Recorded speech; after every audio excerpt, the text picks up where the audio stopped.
വെറും 13 വയസ്സുകാരൻ 3.5 വയസ്സുകാരി കൊന്ന കഥ കേരളം വായിച്ചും കേട്ടും മാത്രം തള്ളിയതാണ്. പയ്യൻ കാണിച്ച വേലയെ പഠന വിധേയമാക്കിയ ഡോക്ടർ സിംഗ് പറയുന്നു, ലഹരിയുടെ മാസ്മരികൾ ലഹരി കാരണം 13 വയസ്സുകാരൻ 35 വയസ്സുകാരന്റെ ചിന്താഗതിയിൽ എത്തി എന്നതാണ്. സ്കൂൾ വരാതെ 3ാം ക്ലാസ്സുകാരന്റെ ബാഗിൽ നിന്നും മദ്യക്കുപ്പി വീണടഞ്ഞ സംഭവം നമ്മുടെ കേരളത്തിൽ നിന്നാണെന്ന് ഒരിക്കലും മറന്നുകൂടാ. കൗമാര കേരളം വേടനും തൊപ്പിക്കും മമ്മുവിനും പിറകെ ഓടുകയും തോന്നിവാസങ്ങൾ മഹത്വവൽക്കരിക്കുകയും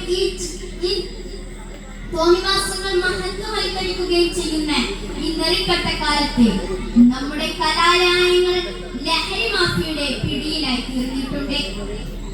LP മുതൽ മേൽപോട്ടുള്ള കുട്ടികളിൽ ലഹരി ഉപയോഗം ക്രമാതീതമായി കടന്നു വന്നത് നാം പേടിക്കേണ്ട ഒരു വസ്തുത തന്നെയാണ്. കേൾക്കുന്ന വാർത്തകളും അത്തരത്തിലുള്ളതാണ്. നാട്ടുകാരെ, രക്ഷിതാക്കളെ, നമ്മുടെ നാട്ടിന്റെ മുക്കുമൂലകൾ ഹാൻസും ഗുളികയും MDMAയും പിടിച്ചു മുറുക്കിയിട്ടുണ്ട്. ഇരുട്ടിന്റെ ശക്തികൾ രാപകൽ ഭേദമന്യേ നാടുവാഴുന്നുണ്ട്. കഞ്ചാവ് വേട്ടയുടെ വിവരണങ്ങളില്ലാത്ത പത്രങ്ങൾ ഇന്നില്ല. സിന്തറ്റിക് ലഹരി വിപണനം നമ്മുടെ ചേരാവറയിലും കൈമോട്ടൂരിലും വിജയിക്കുന്നുണ്ട്. പിടിച്ചു കെട്ടേണ്ടവർ മൗനം പാലിക്കുകയാണ്. ഞാനൊരു ചോദ്യം ചോദിക്കട്ടെ, കൗമാരത്തിൽ ലഹരിയിലേക്ക് തള്ളിവിടുന്നതിന് പിന്നിൽ ആരാണ് ഉത്തരവാദികൾ?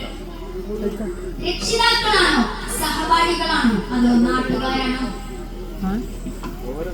അതെ, ഈ പറഞ്ഞ എല്ലാവരും തന്നെയാണ് പ്രതികൾ എന്ന് പറയേണ്ടി വരും. രക്ഷിതാക്കളുടെ പങ്ക് വിസ്മരിച്ചുകൂടാ. ചീത്ത കൂട്ടുകെട്ടിൽ ഒരു കാരണമാണ് സമൂഹത്തിന്റെ നിലപാടുകൾ കുട്ടികളെ ചീത്തയാക്കുന്നുണ്ട്. രക്ഷിതാക്കളുടെ അശ്രദ്ധ, അവരുടെ അതിരുകവിഞ്ഞ ആത്മവിശ്വാസം ലഹരിയിൽ മയങ്ങി ജീവിക്കുന്നു. ഒരുത്തരെ പിടിച്ചു കൊടുത്താൽ തന്നെ രക്ഷിതാക്കൾ അതിൽ നിഷേധിച്ചു. കുട്ടികൾക്ക് ലഭിക്കുന്ന പണം, മാതാപിതാക്കൾക്കിടയിലുള്ള കലഹം,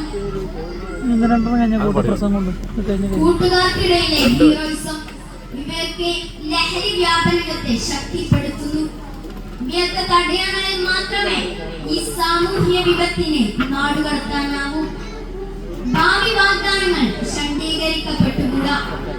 ഭാവി തലമുറ ആരോഗ്യവാന്മാരായിരിക്കുമ്പോൾ മാത്രമാണ് നമ്മുടെ രാജ്യം നിലനിൽക്കുക. നമ്മുടെ രാജ്യത്തിന്റെ നിലനിൽപ്പിനു വേണ്ടി നേരത്തെ പറഞ്ഞ മുഴുവൻ പേരുടെയും കൂട്ടായ്മ രംഗത്ത് വരട്ടെ. SSF-ഉം SYS-ഉം കർമ്മരംഗത്ത് സജീവമാവട്ടെ. ഇത്രയും പറഞ്ഞുകൊണ്ട് ഞാൻ എന്റെ വാക്കുകൾ നിർത്തുന്നു.